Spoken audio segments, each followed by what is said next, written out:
Let's cook mga kamami. Menu for today. Mag-ano po tayo guys? Pansit bihon with pansit canton. Dalawa guys. Paghaluin natin guys. Subukan natin ang i-mix natin ang pansit bihon and pansit canton. Then ito ang ingredients ko guys. Pwede carrots, sibuyas, bawang. Ito guys, squid ball. Golden brown lang natin. Prito lang natin guys ng golden brown. Itatoppings lang natin yan. And giniling, pork giniling. Yan guys.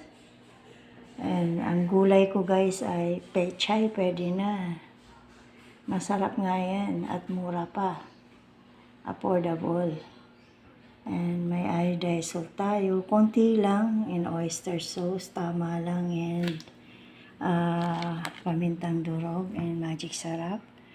Toyo, soy sauce, and konting patis, konting asukal para balance ang lasa. So, magluto na tayo guys. Abangan.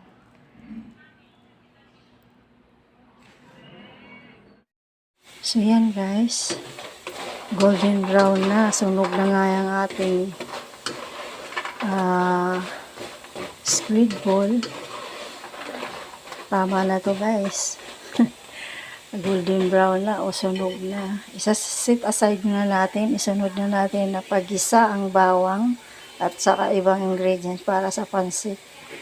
So na guys, ginisa na natin ang bawang, sibuyas, giniling, saka kunting carrots. Sabay-sabay na natin paglagay guys yung pansit bihon and pansit canton.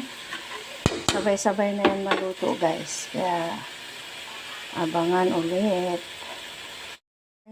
Bali, ginisa natin yung bawang, sibuyas, giniling, and carrots. And pinalambot natin ng konti. Then sabay-sabay na paglagay guys yung gulay at saka pansit bihon and pansit canton.